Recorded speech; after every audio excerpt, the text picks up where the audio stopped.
Um, Good morning, Mr. Kazim. Thank you for meeting us at the Dubai Air Show at such a short notice. It's a pleasure to chat with you today about Emirates and your India strategy. Uh, just to get the ball rolling, could you help us understand what has been the recovery of Emirates like as we kind of get out of the pandemic? How are things uh, I here on? mean, we started this airline back from the scratch back in May 2020 when we commenced initially the 10 flights to 10 destinations, and gradually we added and expanded the network. Back in July 2020, the Dubai was open in front of the world, where we immediately then ramped up the capacity, the frequencies in many markets, and we saw a little bit of the spike was coming in. Instead of doing only repatriation between March 2020 till May, the flight was only one direction. Then we started to receive both ways capacity, and since then, the airline have started to recover the network, which was our core objective and core focus. And then the capacity, as more markets we saw is opening, more relaxation was coming on the protocols and restrictions, we added more capacity then. So I think if I take you back to 20, from where we lifted then back in July till now, we are almost recovered 90% of Emirates network back to the pre-pandemic time. And now we're working on recovering the frequencies and the capacity where we lifted to the pre-pandemic time. So far, we're sitting roughly around 55 to 60% recovery of the capacity that to the pre-pandemic time, and we're seeing now more flights injecting as we progress towards the December, the January. We're supposed to be the peak time for the traveling, where the increase will come in then by then in terms of more capacity should come in. All We right. have managed to put the entire 777 back to operation, 134 aircraft. And in addition to that, we have 47 380s already operating. And that even will be further ramped up on months to come as we see the demand is shaping up. The Sixth Freedom position is coming back gradually with more Yeah. markets reopening. And the Dubai base, I mean, passenger to Dubai is increasing because of the activities happening around here. Dubai is was quite active with many exhibitions taking place. The Expo 2020 is happening, the air shows, and then we have in December, which again we have the rugby. So many things happening around here, which definitely helps. I think the passenger to be more the point-to-point traffic into Dubai is coming. So, building on that, the obvious debate that uh, passengers have, and I guess this is a question that would have been asked to you many times. Pre-pandemic, and Emirates has always been a premium full-service carrier and the preferred choice of business travelers and people who wanted a good experience on board. So, what is the house view of Emirates now on the return of business travel, and how do you see travel is going to shift in the times ahead? I'm sure there's some habits that have changed. What are you seeing on that count? I mean, in terms of the recovery, as I explained, there was a lot of focus on the VFR that started to happen. Yeah. And instead of the corporate business, the core corporate business to kick off, we have seen the more premium ledger came in and filled that gap for us. So a lot of people, when they wanted to have the privacy, because of the COVID, they started traveling the premium cabins. And we have seen many of these families, many individuals, even couples were traveling on the premium. So our premium, in fact, didn't come down, and that's where I think our yield is standing quite solid because of the premium cabin is quite highly occupied so far. But gradually, as we progress, we're seeing the number of the corporate businesses coming back. Many major corporate oil and gas and many petrochemicals and many even NGOs and many key corporate companies started to move forward. Our perspective towards the future that we do see that by summer next year, by July, August next year, many of the corporate will come back as it used to be to the pre-pandemic time, because the business of the corporate is not about only Teams and Zooms. People need to physically engage. They need to build that trust. Meetings are happening, and we have seen now Dubai Air Show, the crowd which is happening here. Many of these companies are all corporate companies, and it showed that they're moving now. They're building the faith and the trust too, to move forward. And that's how we're seeing things happening. So it won't be that far away that we see a recovery of the corporate business along with the ledger premium, which is happening in a big time. So our model will remain as is. We believe that with the capacity that we are bringing, with the 380s, with the 777, the premium cabin that we offer will stand good for what's coming in the near future, which is, we believe that by next year, the 22 will be a year of recovery, and we're aiming for it. For us, the financial year 22-23, we're aiming for 100% recovery. So we are more bullish, more optimistic about what's coming in, and we believe things will come back. So that's how we're looking at the way forward as All far right. as Emirates is concerned.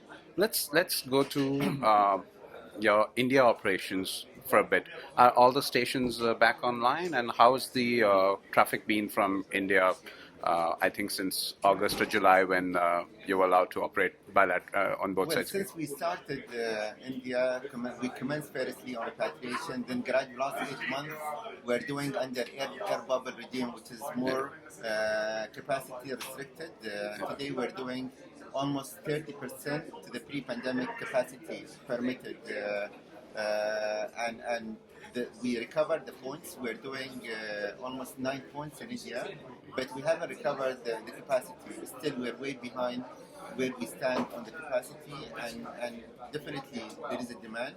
Definitely what we have seen in terms of what we are doing today, in terms of the seat factor, and what even Indian carriers are doing, they're all operating at 100% seat factor. That's a reflection of demand. It's so big, so solid between the point-to-point traffic between Dubai and India, but it's not being catered to enough capacity, I think, to fulfill that requirement. We do hope that in the near future the bilateral will be reactivated, so that we put things back to normality and recover the capacity we had, and even Indian carriers will ramp up the capacity to Dubai as it used to be, and things are moving. And you're talking about two countries quite advanced in terms of the vaccination. I mean, India, you have almost 1 billion people are vaccinated. UAE is among, again, the leading in the world in terms of the vaccination number. With all that in place, we do believe that things need to stand as an opening the back to bilateral. Things are moving. The whole world is moving even. And we're seeing many countries that was supposed to come later, like Australia, they advanced even the opening of their country, like Melbourne and Sydney. US is already open for vaccinated passengers. The entire Europe is open for vaccinated passengers. So things are really evolving fast, and we hope India will come in on board as well in the same manner.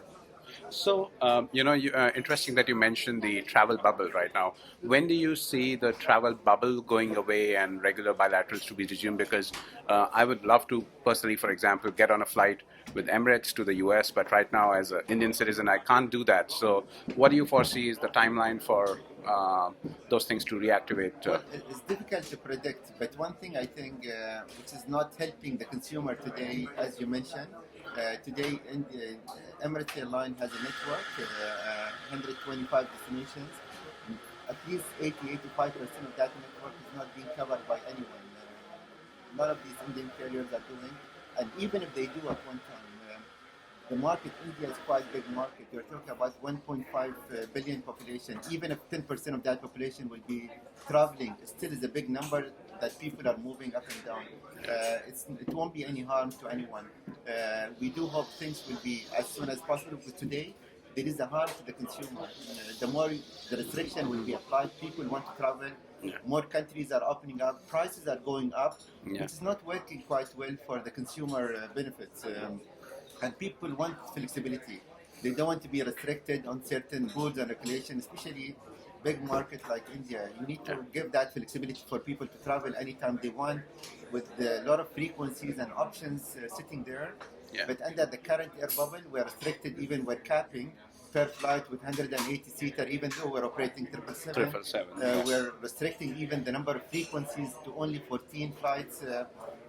It's not really helping anyone, unfortunately. Just as a case in point, I was talking to somebody on social media the other day. I was not aware till this trip that 180 was the capping per flight, and I was wondering, since there's so much demand, why were you not flying the A380s back to India at this point of time? And then somebody told me that there is this requirement that you can only fly 180 people on a flight. And I was like, yeah, that's And such. restricted even on the capacity, how many Yeah. flights, and that's why I said we are doing only 30% Yeah. to the pre-pandemic capacity we're permitted to do, which is, again, knowing the population of Indians who are living here, part Yeah. of UAE, Yeah. more than 1.3 million, they Yeah. need to have more capacity to mobilize. So coming to a slightly different question. So obviously, Emirates is a preferred carrier for a lot of Indian travelers and people traveling to India. But now you will see competition. Uh, uh, Maybe there's talk of consolidation in India with, the Tata Group on track to acquire Air India now, and they already have two other airlines. So how do you think? What do you think of the Air India privatization, and how do you think this will? How will it affect or impact Emirates, if any? For us, we always welcome this kind of, move which Indian government has taken. Privatization always bring better quality, better services, more enhanced product offering to the consumer in India. We lived in this kind of environment of competition. Today, Dubai Airport operates more than 130 airlines, and that's how you stand good. You stand ahead of the game. A lot of innovation, a lot of enhancement to the product comes in because of this kind of, competition. So I think this is quite a good move. I think by the Indian government have taken. It definitely will offer much better choices. I think for people to travel in the future. But at the same time, we as an airline, we always are open to even working with these airlines. We always believe that alone we cannot do everything, and we're quite keen and happy to engage even with many of these Indian carriers to have that partnership in the future through the cooperation, through the co-chairs. Today we have with the SpiceJet, but we're happy even to engage with the Tata Group at any time they establish themselves that they're ready to have any kind of cooperation with any other airlines, because we believe that putting hands together, we can always bring more value, more options, more bigger network to be offering, and we're happy to explore all these kind of opportunities in the future. But yes, I think for us, we always welcome that, and we believe this is the right step forward. And we're honestly, this is how Emirates established. This is how we build in our.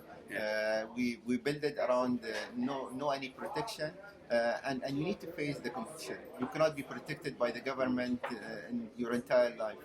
You need Yeah. to stand good and move forward. So you brought up your collaboration with SpiceJet. Has it been activated, and how many points do you cover in India? How does the codeshare We arrangement work? started, unfortunately, the time of the pre-pandemic time. We didn't have time to have full-fledged engagement to take it to the next level in terms of the co-chair and make it more seamless. The pandemic came in as a holdback to the whole thing. But yes, I think we are keen now to re-engage with them once again and re-establish the whole cooperation and see how we can bring in the benefits once again. Because the signing was coming around that timing, pre to the COVID impact that came in. But now I think the two teams will be re-engaging and trying to build up the whole cooperation to the next level in the near future. All right. So let's step back. That's a lot of good insight on your India business. You've recently announced just yesterday that the premium economy product is going to make it big on a lot of your aircraft.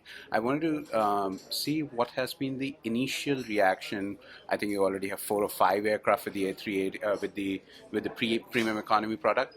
How has been the initial customer reaction, and what have been the learnings for you guys to now be able to expand it to other I mean, what we have seen even before the Dubai Air Show, when we displayed this product and we used it into London Heathrow and Paris, the reaction was very positive to the extent that people were demanding to say, "Can I use this seat?"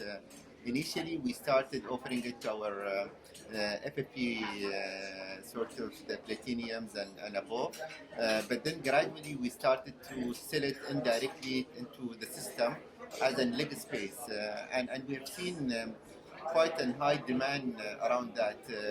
People are desperately waiting to be using this product in the future, which we definitely it fill a good gap that today is there. We have almost 30 to 40% of the portion of the travel today happening in economy flex and flex plus, and they are all could be entitled to travel to by paying a little bit more to be sitting in the premium economy once we launch it. So we have big portion of people will move up to that level rather than cannibalizing the business to the premium economy.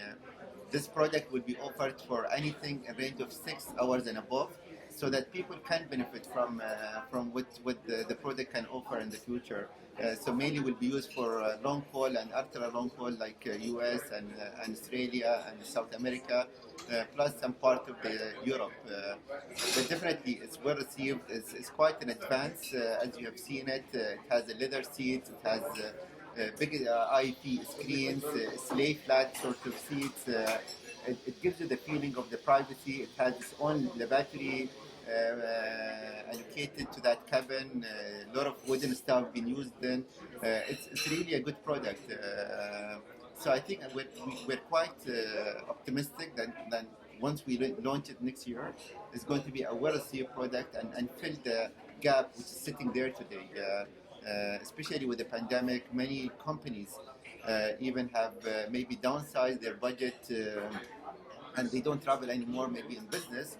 But this is a good offer to give. The premium economy will fill some of these gaps as well in the future once we launch it by summer 22. All right. Just one final question of you. Any other innovations planned or being launched by Emirates in the near future? Well, I think it will be disclosed as we move forward. For us, part of our DNA to bring in new stuff and new things into what we offer, particularly the product, which we never compromised, but we'll announce it as we progress in the future. We have in pipeline many new innovations and things to be announced in the near future. All right. Thank you so much for your time today, and it's been a pleasure chatting with you, sir. Thank you. Thank you. Thank you.